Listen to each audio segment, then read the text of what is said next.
Famous story channel में आपका स्वागत है।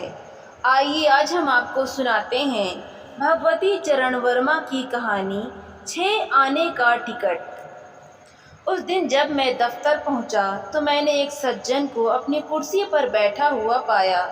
ये सज्जन अपने पैर मेज पर रखे हुए गुनगुना रहे थे और कभी कभी एक पेंसिल से अपनी जांघों पर रखे हुए मेरे लेटर पैड पर एक आध लाइन भी लिख देते थे। यहाँ ये बतला देना अनुचित ना होगा कि मैंने एक लेटर पैड 3 रंगों में छपाया था और हर एक पन्ने की लागत 2.5 पैसे पड़ी थी। वे मझोले कद के मोटे से आदमी थे, चेहरा किसी कदर गोल मटोल, ऊबड़ खाबड़ और भद्दा।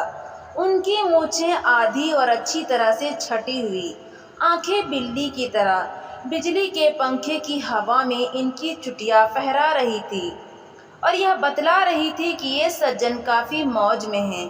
खादी का कुर्ता और धोती पहने थे।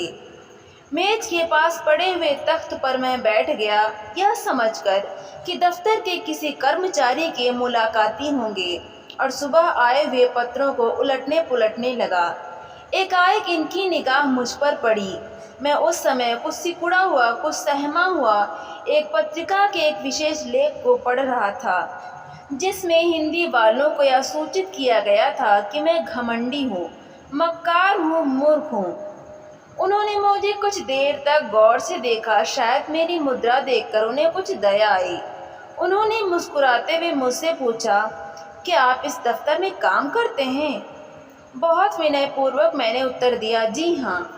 उन्होंने फिर पूछा, और संपादक किशोर जी कब आते हैं?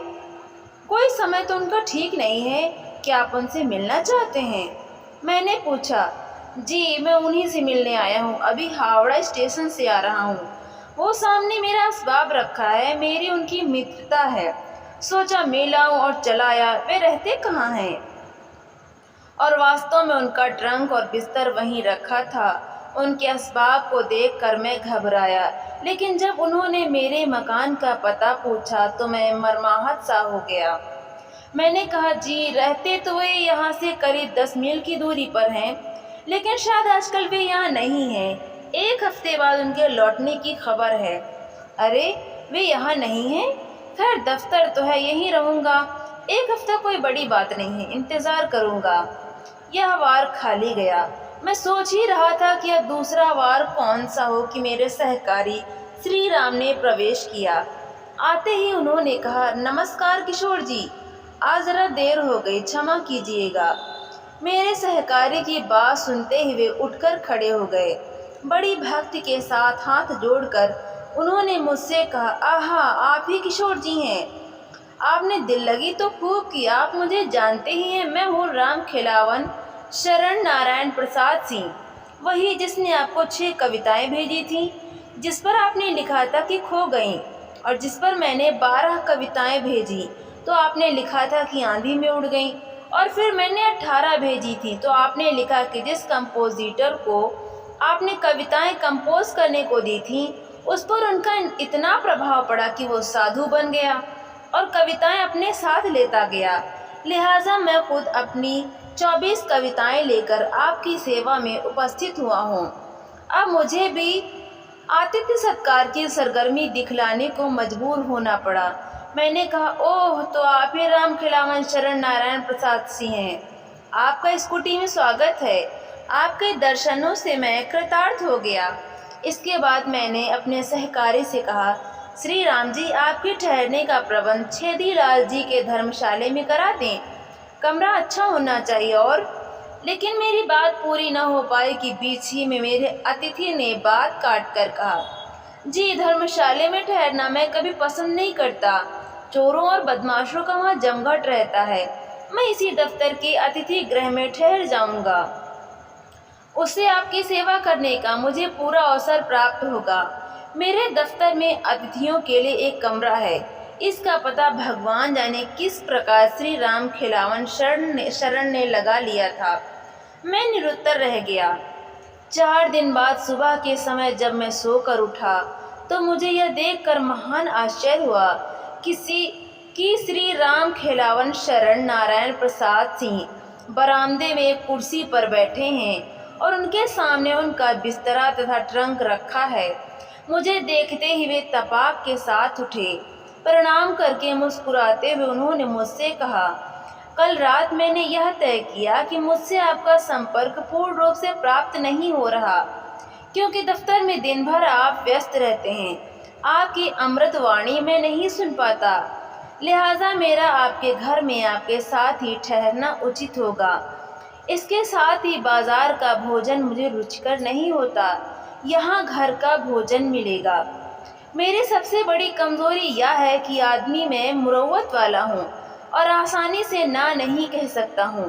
लिहाजा अब श्री राम खिलावन शरण नारायण प्रसाद जी मेरे निजी अतिथि बनकर मेरे घर पर जम गए। रोज सुबह वे मेरे साथ चाय पीते थे, भोजन करते थे, दफ्तर जाते थे। उनका ट्राम का किराया मुझे ही देना पड़ता था, क्योंकि कंडक्टर के पास आते ही वे मेरा मुंह देखने लगते थे। एक दिन दफ्तर पहुंचकर उन्होंने मुझसे कहा, किशोर जी, आज इच्छा होती है कि कलकत्ता घुमाऊं।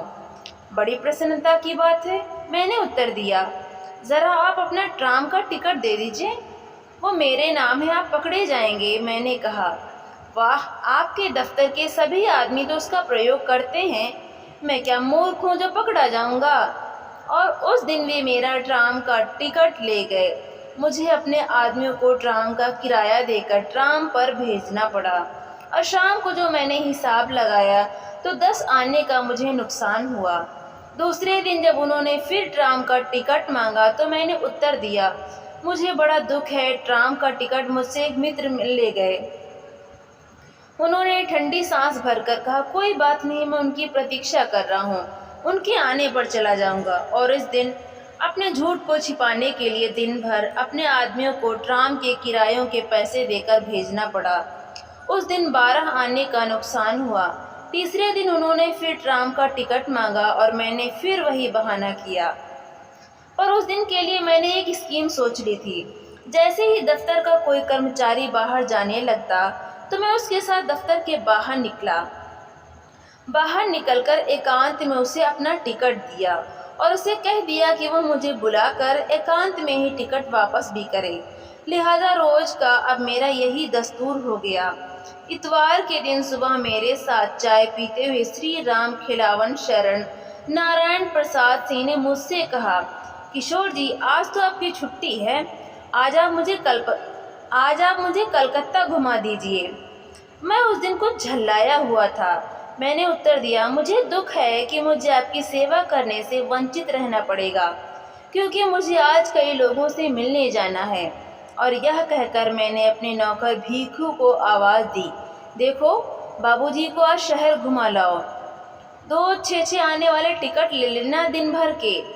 यह कहकर मैंने 1 रुपया भीखू के सामने फेंक दिया। लेकिन उसी समय श्री राम खिलावन शरण बोल उठे, नहीं, एक ही टिकट लाना, मैं अकेले ही घूम लूँगा। और भीखू ने 6 आने वाला टिकट उनके हवाले कर दिया। उस दिन उन्होंने जो चाय पी तो मैं दंग रह गया। 4 टोस्ट और छटाक भर मक्खन के अलावा उन्होंने पूड़ियों के साथ 4 लंगड़ा आमों का नाश्ता किया। इसके बाद वे 6 आने वाला टिकट जेब में रखकर कलकत्ता घूमने के लिए निकल पड़े। चलते हुए उन्होंने मुझसे कहा था, आप मेरे भोजन की प्रतीक्षा न कीजिएगा, रात में लौटकर भोजन करूँगा। दिन भर मैं कामकाज में व्यस्त रहा। रात को मैं करीब 11 बजे घर लौटा, लेकिन एक अजब सन्नाटा मुझे मालूम हुआ। नौकर चाकर सभी मौजूद थे, लेकिन ना मुझे भक्तिपूर्वक प्रणाम करने वाला मेरा भक्त था और न लगातार प्रश्नों की झड़ी लगाने वाला, अजीब अजीब शंकाएं उठाने वाला और मेरी सूनी जिंदगी की सुख शांति हरने वाला मेरा अतिथि था।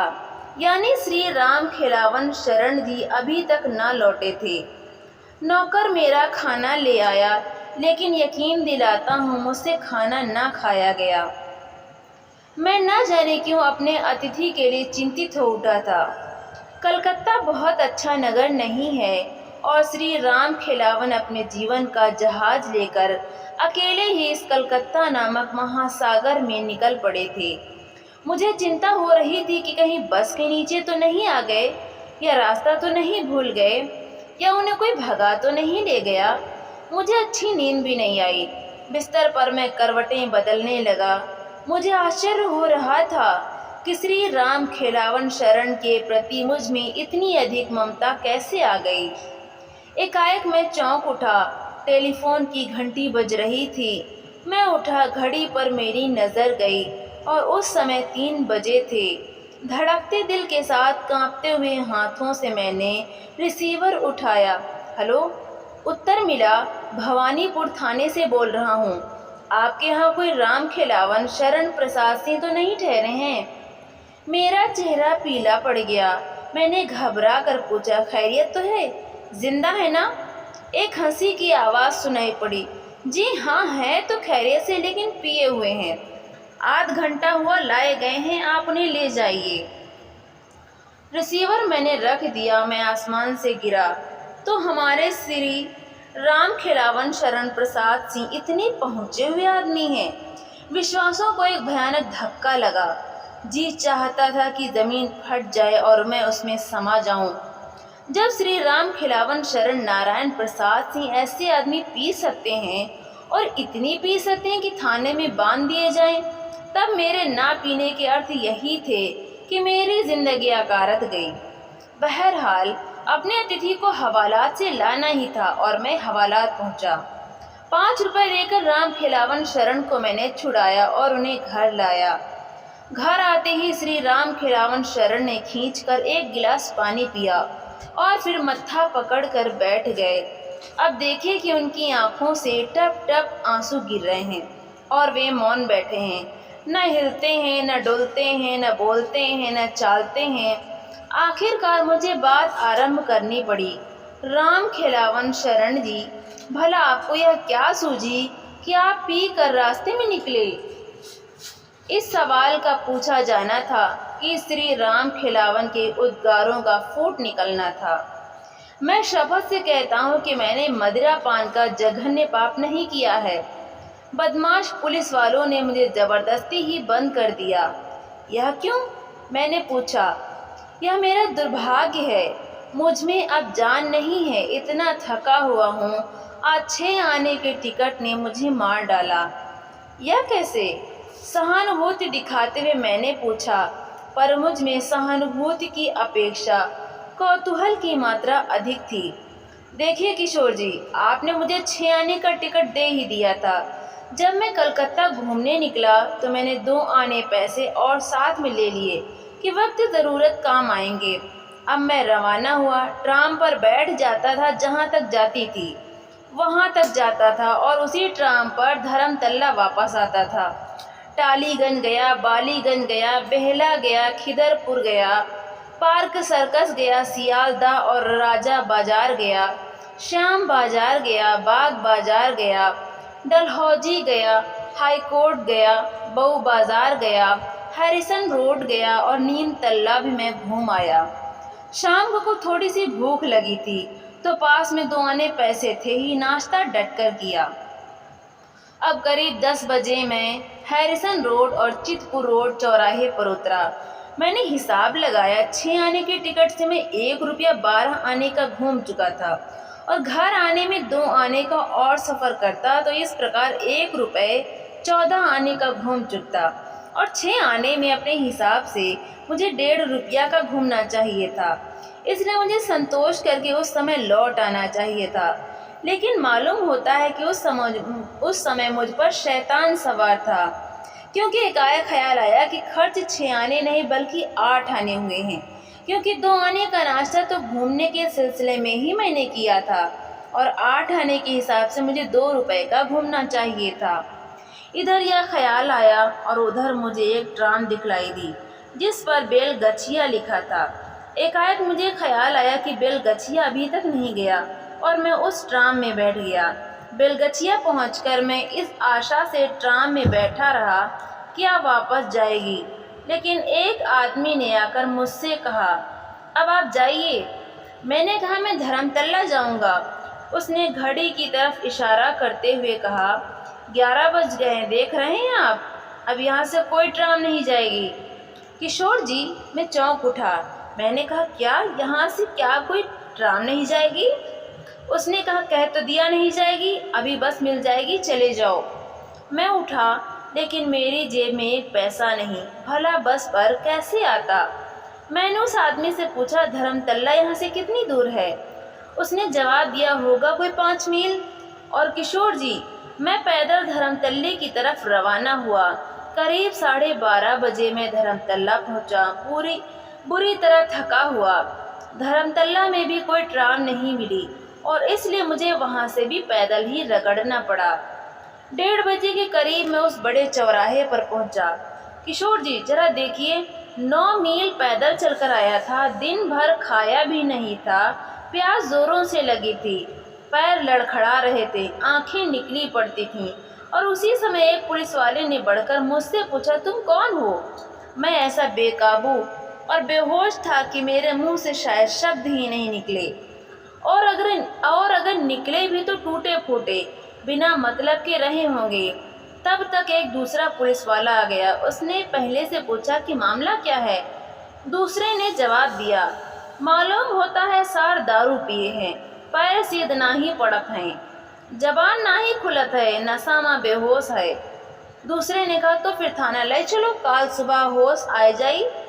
उस समय मैंने उन्हें समझाने की कोशिश की, लेकिन या तो मैं उन्हें नहीं समझा सका या फिर वे मुझे नहीं समझ सके। अरे तो यह बात है, मैंने मुस्कुराते हुए कहा। मैंने नौकर को बुलाकर खाना मंगाया।